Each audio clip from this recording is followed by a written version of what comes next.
Hey, what's up, everyone? My name is Trent. This is Rams Talk. Thanks for watching. Thanks to all my subscribers out there for tuning in. If you haven't subscribed, please do so. I promise amazing stuff all the time.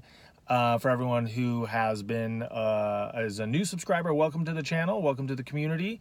Glad you're on board. And shout out to a couple of coworkers real quick. Michelet and Kyle. Thanks for watching this at home on the big screen.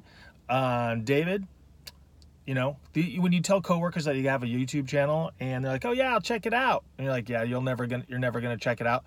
David checked it out. Thank you very much, David. And my good buddy Mike Buell, Mr. 343, welcome aboard. And then of course all my classic buddies like LT at Combat Sports Talk. You the man, keep it going. A lot of great Rams content on his channel. Check it out, Combat Sports Talk LA. Okay, you can also follow me on Twitter, Real LA Rams Talk. And so I want to talk about Dante Fowler to the Rams. So this all boils down to low risk, high reward for the Rams. The Rams are hoping to have 2 compensatory picks in the 3rd round. From Sammy Watkins and Trumaine Johnson leaving and signing big contracts. So if indeed they do have 3 total 3rd round picks, this will be the pick that goes to Jacksonville will be the highest or the best pick of the 3. So whatever, it's like free. It's like playing with house money. So not a problem doing that. Now, you know, Dante Fowler, I'm sure most of you are like, "Oh yeah, Dante Fowler. I remember that guy. He was a 3rd pick in the draft." You know, why are the Jacksonville Jaguars letting go or trading the 3rd pick in the draft? Like, he must not be good. What's wrong with Dante Fowler Jr.? And so there's a lot of things that go into this. This is his 4th year, and they did not exercise his 5th year option, which would have been $14 million.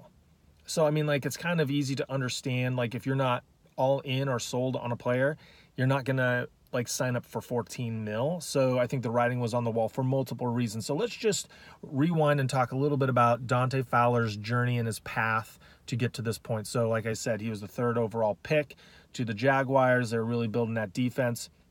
And then he tore his ACL in the preseason, his rookie season, which was a bummer, and non-contact. So then he comes back for 2016. By the way, the 2015 draft, that's when we got Todd Gurley. That's when Marcus Peters was drafted.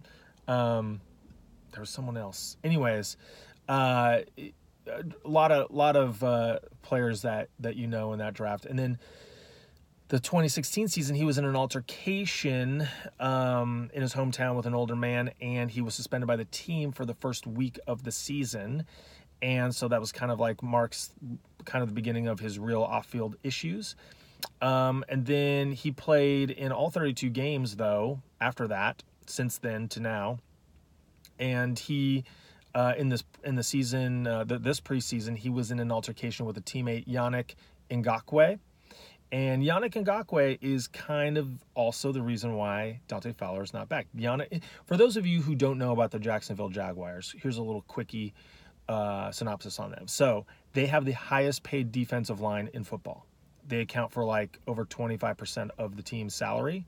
And that's Marcel Darius, Calais Campbell, Dante Fowler Jr. is in there, and I'm missing someone, but essentially they're like super high paid, and the Jags are kind of floundering this year. And Yannick Ngakoue was a 3rd round pick in, I want to say, 2016, and he's vastly outperforming Dante Fowler Jr., and he makes significantly less now, and he has another year or 2 of team control. So if you're a team looking at, you know, down the road and finances and just production, Ngakoue's produced, you know, at a much higher level than Dante Fowler Jr., and he makes a lot less. It's kind of like Alec Ogletree and Corey Littleton.